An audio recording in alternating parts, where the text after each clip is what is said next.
Hi again.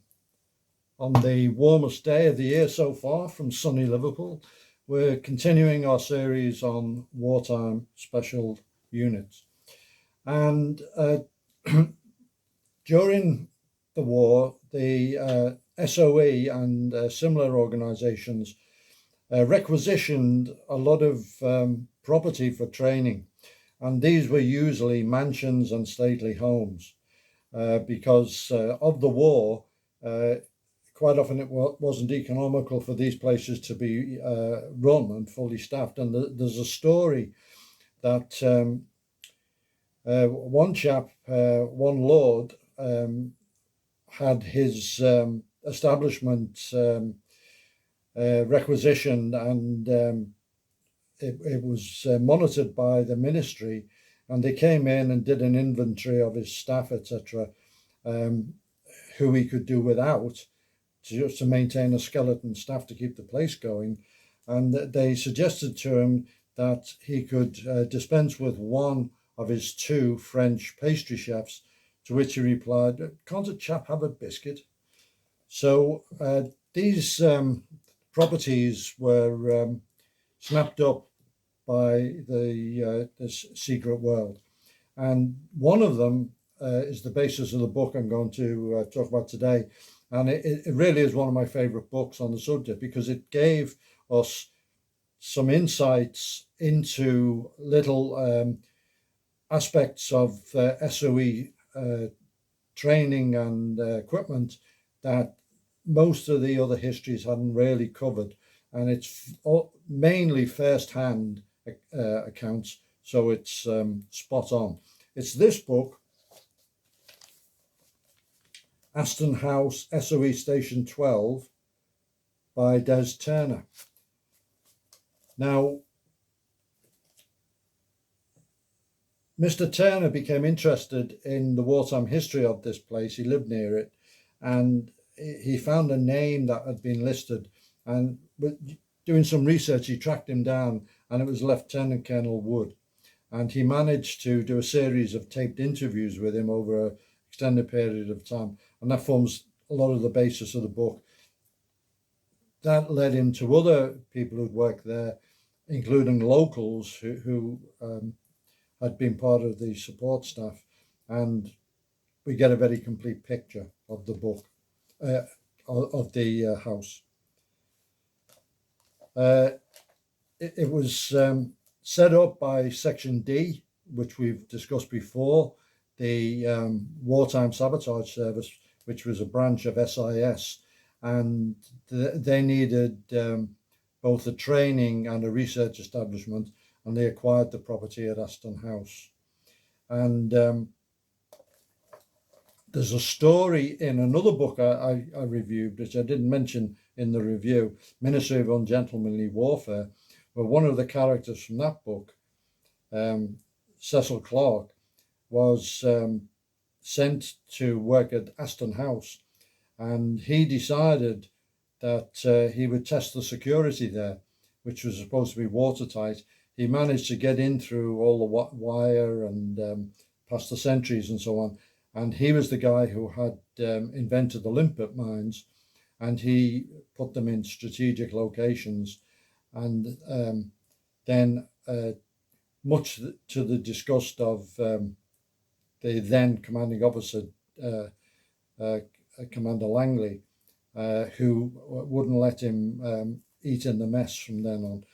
It was then taken over by Lieutenant Colonel Wood, who did the interviews for this book. The book discusses the division of responsibilities between Aston and Welling. Each was a research establishment. One of the really interesting parts is they developed a lot of specific to task material. So an operation would be on the cards, and Aston, or Station 12, was tasked to develop specialized equipment for it. For example, a commando raid on Norway, and they developed special scaling ladders for that, which were lightweight and portable. And many years later, Lofty was involved in the design of specialized assault ladders for the counter-terrorist team. They needed to be light and to take at least two fully equipped troopers at speed running up the ladder and so on. And they had to research materials, etc. A major part of the book for me was Fairbairn and Sykes. And Colonel Wood says, I helped to get Lieutenant Colonel William Hewitt Fairbairn and Major Eric Anthony Sykes over to us from the Shanghai Riot Police.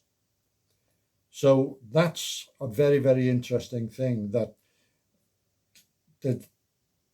from Fairbairn and Sykes arriving in the UK, in Liverpool, and to them actually being commissioned as captains in the War Office, is a bit of a mystery how that happened. And Colonel Wood says it was his guys, the Section D people, SIS, who facilitated that. They were put on the books by SIS. So that fills in a quite an important blank. He says, he describes them, and this is from personal knowledge, so he wasn't using the nonsense from Knights of the Floating Silk and so on. How they trained. He says, Sykes emphasized that silent killing was as much an attitude of mind as a technique. This is war, not sport, students were told. Your aim is to kill your opponents as soon as possible. Forget the term foul methods. Foul methods, so-called, help you to kill quickly.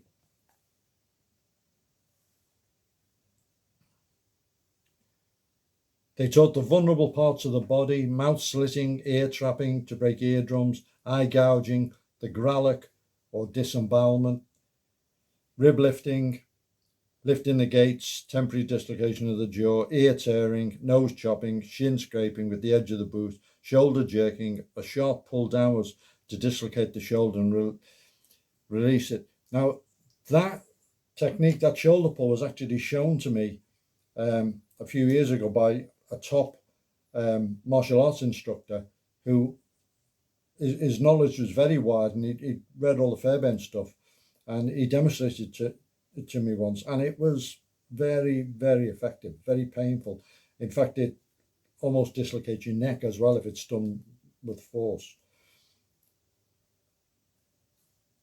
Fairbairn and Sykes were guests at Aston for some time, using it as a centre of unarmed combat and pistol shooting instruction, and helping with the design and production of some toys for use by the resistance. It was one of my responsibilities to make or have manufactured what one might call irregular stores for SOE and the commandos and the like.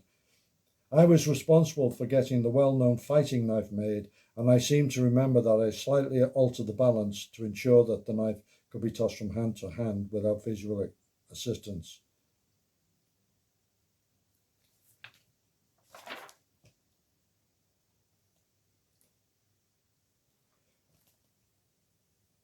Fairbairn and Sykes also invented thumb or crotch knife, from which from memory was about 2 inches long and 1 inch wide, and in a tiny holster it could be concealed in the crotch. The leather scabbard sheaths for the crotch knives were made by local Aston cobbler Arthur Akers. Miss Dorothea Fairbairn, daughter of Lieutenant Colonel W.E. Fairbairn, was on the staff at Aston House under Colonel Wood and went to Pune with him, India.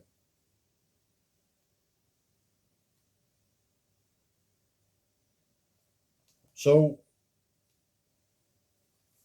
I did an article, I'll put a link to it, about the lapel and thumb dagger, and tried to clear up some of the misconceptions about where it originated. This is from the horse's mouth. Local cobbler, was made there, designed by Fairbairn and Sykes. So that clears a lot of that up. It goes into the shooting training, and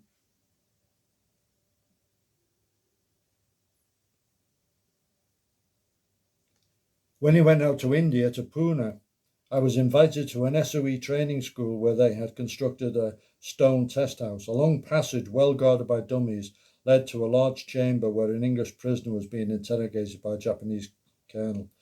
The idea was to rescue the Englishman and, using one of Fairbairn's tricks, use the Jap colonel as a hostage.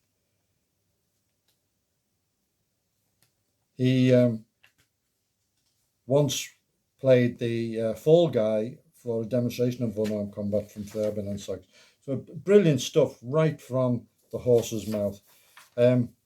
Goes on to talk about having visitors from the commandos and the SAS there, building kit for them. He went up to Arisaig, and they were always playing tricks on each other and setting booby traps, non-lethal, but to catch the visitors by the unawares.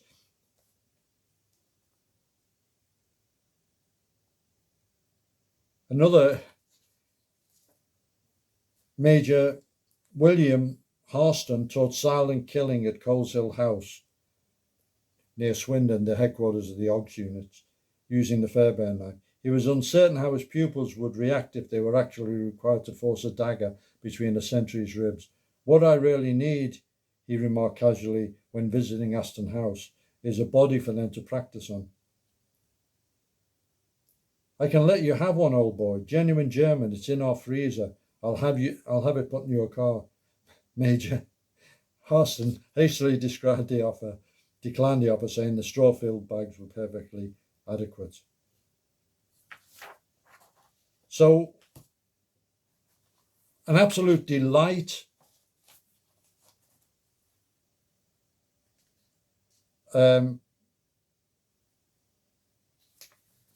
Another of the chaps, I'll just get his name. Bear with me. Ernie Welsh, who was on the staff there, talks about meeting Fairbairn.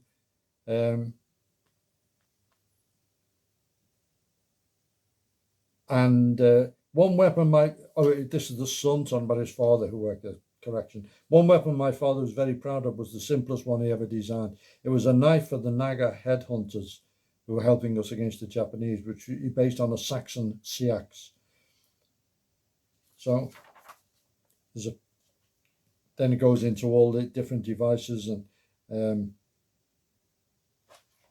recognition of German ranks and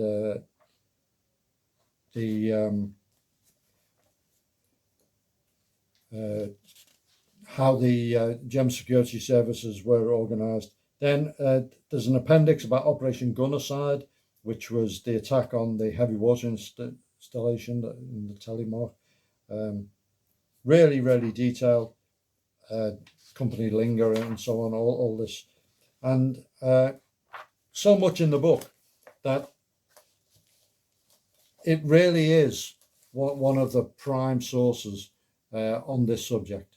And as I mentioned, I've gained a lot from it over the years, and it's an invaluable first person source material of that period and of those people.